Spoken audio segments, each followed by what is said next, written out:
Daripada cerita duduk di pance degote gawe ilola tubuh mantang besami masa pekasam ngepek di buku. Assalamualaikum warahmatullahi wabarakatuh. Pergi ke Ume nugal beni damawe bekal. Saya Nadia Widya Anggraini dari SMP Negeri 4 Penukal. Nugal beni mawe bekal, perut kenyang makan ketan. Inilah SMP Negeri 4 Penukal, Kabupaten Pali, Sumatera Selatan. Saya akan menceritakan sebuah dongeng yang berjudul Nahkoda, Sang Tuan Adipati Purun. Nahkoda, Sang Tuan Adipati Purun. Dahulu kala, pada zaman penjajahan Belanda, abad ke-16, diutuslah seorang keturunan Jawa yang gagah perkasa, tampan rupawan, memiliki postur tubuh yang tinggi, nan berisi,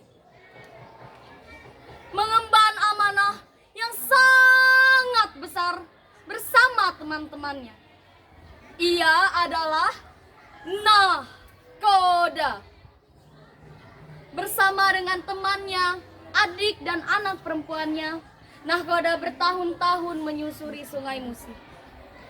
Karena perintah dari kerajaan di Palembang yang dimandatkan kepada beliau untuk menyusuri aliran anak Sungai Musi dan memperluas wilayah kekuasaan untuk melindungi masyarakat dari kekejaman politik adu domba Belanda.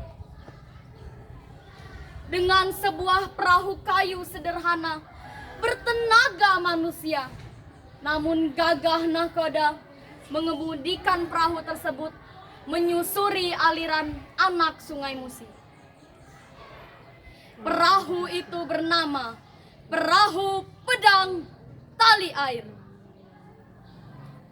Nahkoda adalah utusan raja terpilih yang memiliki sebilah pedang warisan nenek moyang, yang mempunyai kesaktian dapat terbelah menjadi dua dan dapat mengetahui tempat yang layak baginya untuk menjalani kehidupan.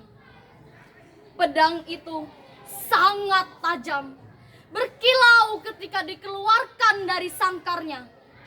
Pedang itu bernama Pedang Bermata Dua.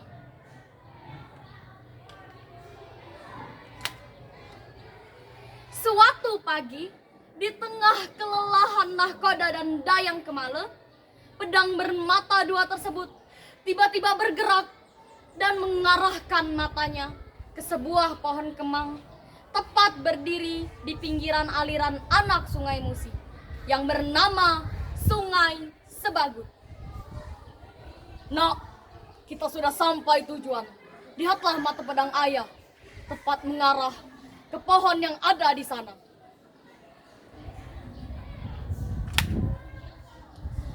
Bertahun-tahun Nahkoda dan Dayang Kemale menjalani kehidupan di Talang Lubuk Kemang.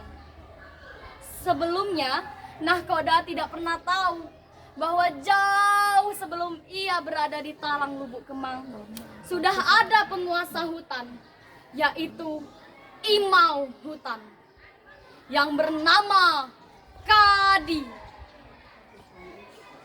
Kadi memiliki seorang anak laki-laki yang bernama Raden Panglong.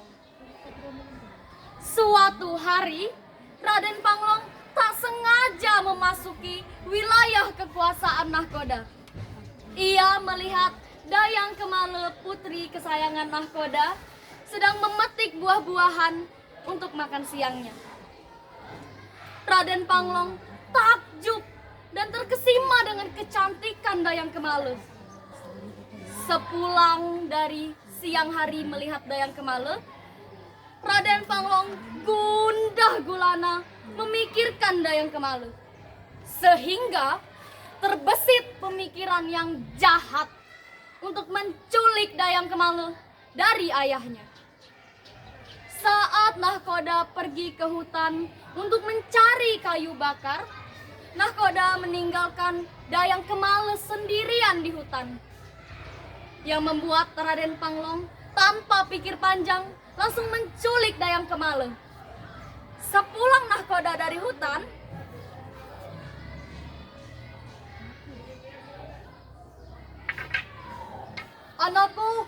Anakku, Dayang Kemala, anakku, di mana engkau?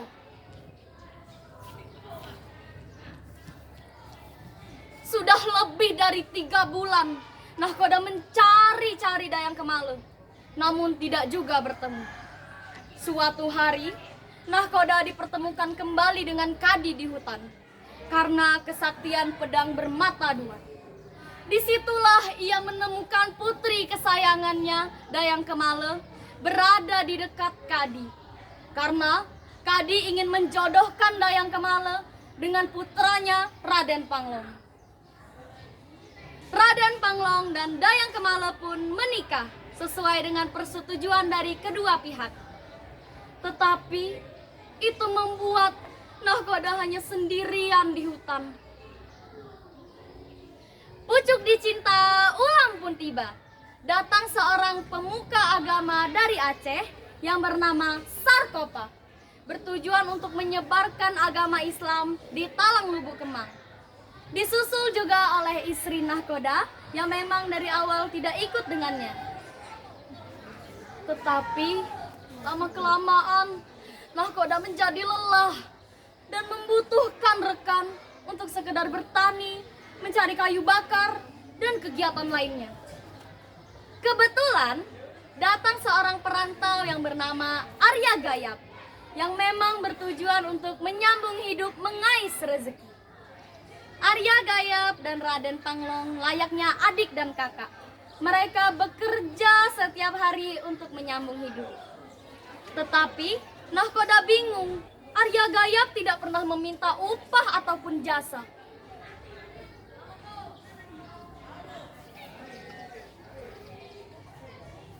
Adinda, setiap hari kau kerjakan apapun yang kuperintahkan. Tak satu pun terlewat kau kerjakan.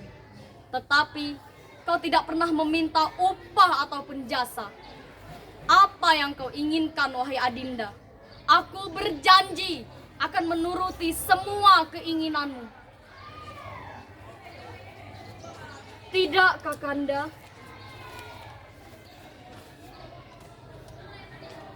Adinda, jangan membuatku gundah. Apa yang kau inginkan, wahai Adinda? Atau kau menginginkan istriku? Ya, Kanda. Nahkoda pun terkejut dan menarik napas panjang.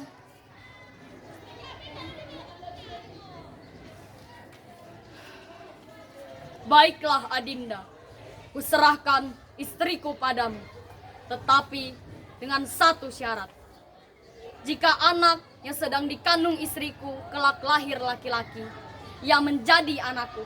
Namun jika ia perempuan, ia boleh menjadi anakmu.